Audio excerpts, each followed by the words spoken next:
Today I want to show you a painting technique that requires very little painting skills. It's basically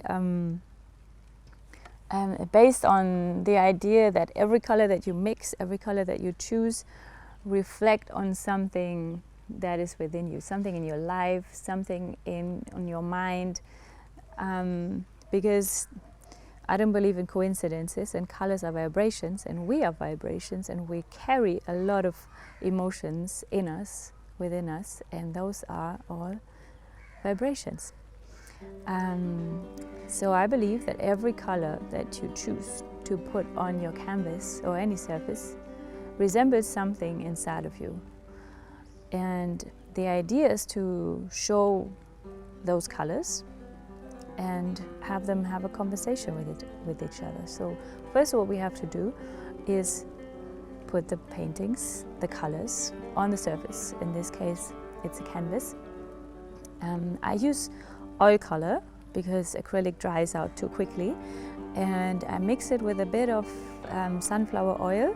You have to use an oil that hardens out, and I mix it up with the oil color because the oil paints itself are a bit too hard for this technique, so I like it a bit more smooth.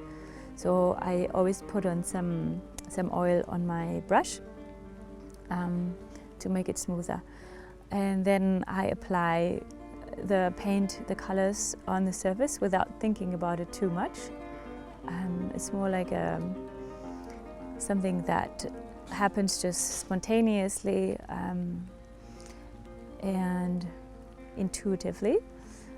And then when I have applied all the paint that I want on the canvas, on the surface, I go to step 2 and I use a brush. It can be a big brush, can be a bit smaller but not too small, because you want to get those parts of different paint into a conversation with each other. So what I do is I mix them and I stroke them into each other in various movements. And I believe that especially if you use very organic, very smooth and round movements, you have a smooth conversation, and that is a healing conversation. That's a healing process. So what I do is I mix and mingle the colors into each other until I like what I see.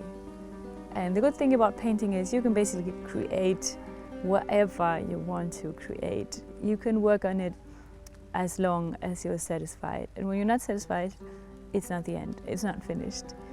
So you can work until you like it. Sometimes that takes a while, sometimes it takes days. But in this case, it didn't take too long for me to like certain parts of the painting. And then whenever you like some areas, you can leave them and work on the other ones. So for me, this would be a good background for a painting. It wouldn't be a finished painting for me, but you could also leave it like that if you like it. I would definitely try to add in some other dimensions to make it more spacious.